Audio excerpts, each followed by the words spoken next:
تصور کن یک دکمه وجود داره، فقط با فشردنش قدرت یک کشور میتونه مسیر تاریخ رو عوض کنه. اما واقعا قوی ترین سلاح‌های دنیا کدومن؟ سلاح‌هایی که نه فقط برای جنگ بلکه برای ترسوندن، بازدارندگی و نمایش قدرت ساخته شدن. امروز قراره با هم بریم سراغ چند تا از ترسناکترین و پیشرفته‌ترین سلاح‌های کشورهای مختلف. سلاح‌هایی که فقط اسمشون کافیه تا همه جدی بشن.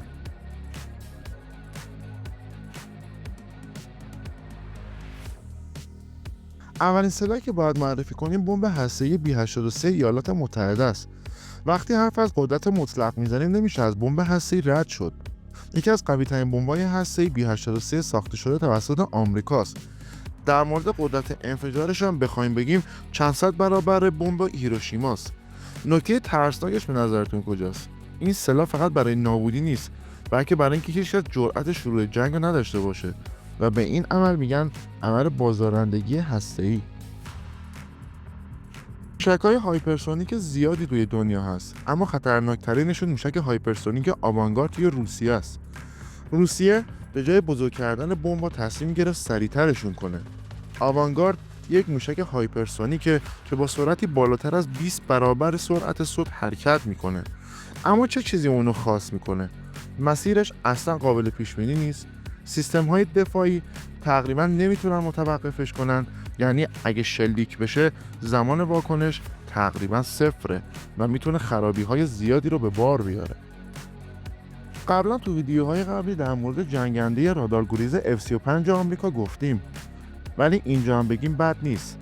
بعضی سلاح‌ها منفجر نمی‌کنن، نامری وارد میشن و این یکی از پیشرفته‌ترین جنگنده‌های F-35 دنیاست.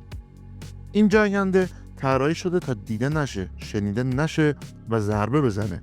این هواپیما بیشتر از اینکه یک جنگنده باشه، یک کامپیوتر پرنده است که اطلاعات کل میدان نبرد رو کاملا توی دستش میگیره و کنترل میکنه. قدرت واقعی F-35 فقط در سلاحاش نیست، بلکه در مغز دیجیتال و هوش مصنوعیشه که اون رو به یکی از خطرناکترین سلاح‌های دنیا تبدیل کرده.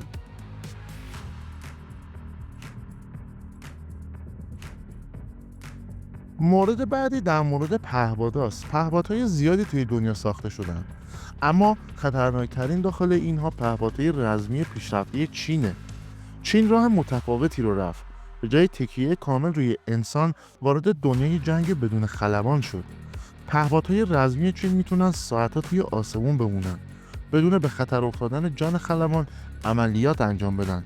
با هزینه کمتر ضربه دقیق بزنن و آینده جنگ ها احتمالاً بی سرنشینه و چین اینو خیلی زود فهمید و به این فناوری دست پیدا کرد.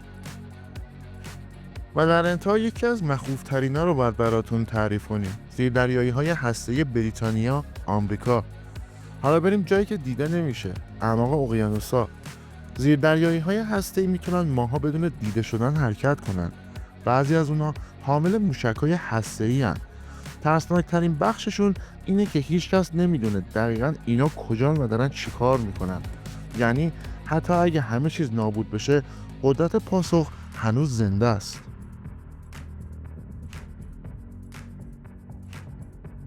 و در انتها این موضوع رو باید بگیم که قوی‌ترین سلاح‌های دنیا فقط برای جنگ ساخته نشدن.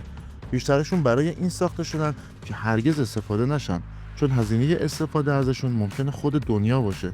حالا سوال اینجاست: به نظرتون خطرناکترین سلاح دنیا کدومه؟ سرعت، قدرت یا نامری بودن؟ نظرتون رو توی کامنت ها بنویسید و اگر از این مدل ویدیوهای دانستنی خوشتون میاد، لایک و سابسکرایب یادتون نره و حتما ویدیو رو لایک کنید و نظرتون رو توی کامنت ها به ما بگید. و تا دانستنی دیگه، خدا یار و نگهدارتون.